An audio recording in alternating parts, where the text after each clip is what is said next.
Hello दोस्तों, स्वागत है आपका एक बार फिर से हमारे यूट्यूब चैनल स्टडी विद सभी पर। मैं हूं सविता। दोस्तों, जैसे कि आप सभी जानते हैं कि हमारे चैनल पर आपको बीएड की क्लासेस मिल रही हैं। जैसे कि आज हमारी 4th क्लास है, आप सभी जानते हैं। तो ये क्लास आपके लिए बहुत ही बेनिफिशियल होने वाली है। इस क्लास के माध्यम से आप अपनी नोट्स भी बना सकते हैं। यहाँ पर हमारा टॉपिक चल रहा है शैक्षिक प्रशासन, प्रबंधन एवं पर्यावरणीय शिक्षा। ये सिलेबस है डॉक्टर राम मनोहर लोहिया अवध विश्वविद्यालय के विद्यार्थियों के लिए।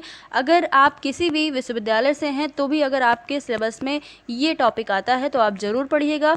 इस टॉपिक से आपको बहुत फ़ायदा होने वाला है और आपके अच्छे से अच्छे मार्क्स भी आने वाले हैं। तो आइए चलते हैं, आज का टॉपिक स्टार्ट करते हैं।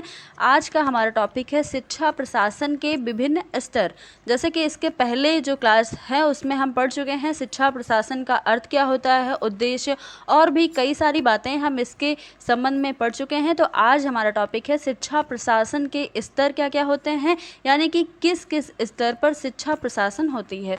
तो यहाँ पर देखिए, हमारे देश में शिक्षा या तो सरकार द्वारा संचालित होती है या फिर निजी संस्थाओं द्वारा। कुछ विद्यालय स्थानीय संस्थाओं के द्वारा भी संचालित किए जाते हैं। शिक्षा प्रशासन के 3 स्तर माने जाते हैं। पहला क्या है, केंद्रीय स्तर, दूसरा राज्य स्तर, तीसरा स्थानीय स्तर। इन तीनों स्तर पर हमारी जो शिक्षा प्रशासन है वो काम करती है। पहला देखते हैं केंद्रीय स्तर पर।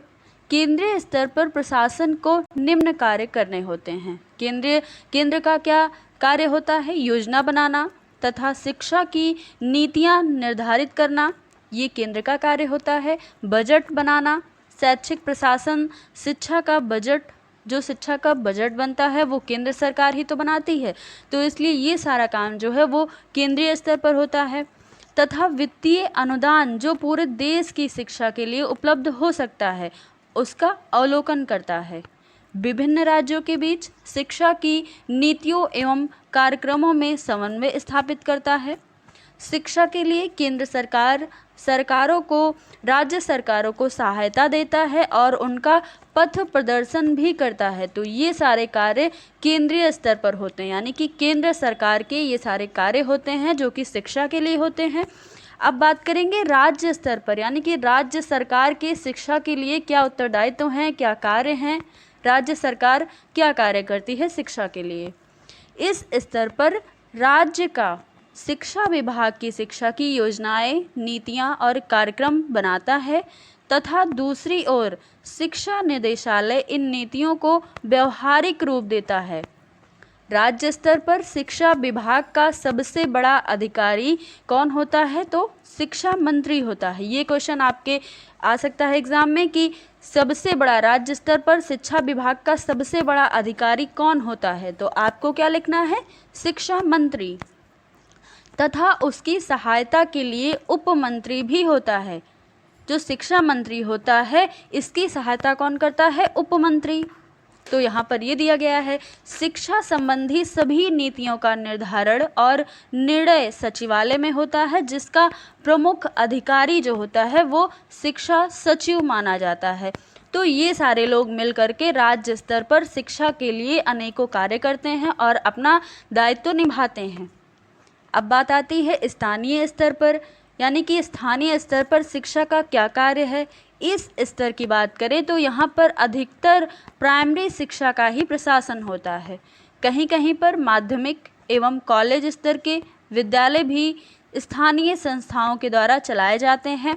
जैसे आप सुनते होंगे प्राइवेट स्कूल, तो प्राइवेट स्कूल जो होते हैं उस पर क्या होता है कि खुद का प्रबंधक होता है उसका ही शासन चलता है, वो खुद के बल पर अपना विद्यालय चलाता है। तो यहाँ पर उसी की बात की जा रही है कि निजी संस्थाओं द्वारा जिन विद्यालयों का संचालन किया जाता है वे 2 प्रकार के होते हैं। पहला क्या है, वे विद्यालय जिन्हें शासन अनुदान के रूप में आर्थिक सहायता देता है।